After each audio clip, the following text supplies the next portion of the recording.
হতে হবে।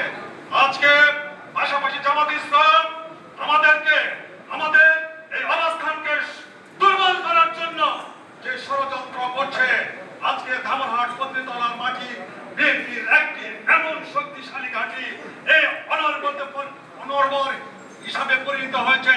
আজকের এই পৌরসভা সকল ওয়ার্ডের নেতৃবৃন্দ পূর্বের যেন উর্বর হিসাবে এই ধামরহাট পত্নীতলার মাটি ছিল। আমরা ফিরিয়ে আনার স্বার্থে আজকের এই গেট টুকেদারের সংক্ষিপ্ত আয়োজনের যিনি পরিকল্পনাকারী আমাদের প্রিয় ছোট ভাই ভাইজিদ হাসান শাহীন, আব্দুল হামিদ সর্বভাবে আমাদের কৃষি থেকে সহযোগিতা করেছে।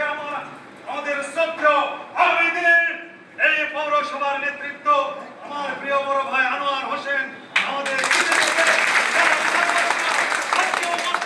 আমাদের সহযোগিতা করেছেন। আজকের এই দিনে আপনাদেরকে আবারও ধন্যবাদ জ্ঞাপন করেছেন। এগিয়ে যেতে হবে বহু অক্লান্ত, বহু পরিশ্রম, বহু প্রতিরোধের মধ্য দিয়ে আমাদেরকে যেতে হবে।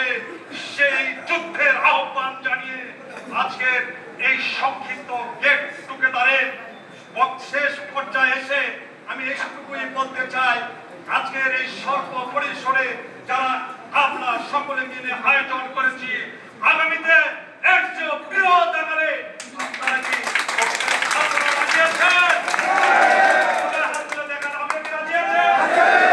ইনশাআল্লাহ আপনাদের এই হাত তুলে আমাদেরকে লিপ্ত শপথে আমাদেরকে দেখালেন। ইনশাআল্লাহ আগামীতে প্রতিফলিত হবে পতিতলা ধামরহাটের মাটি আবার পূর্বের নয়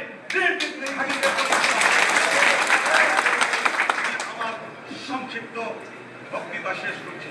আসসালামু আলাইকুম, নমস্কার।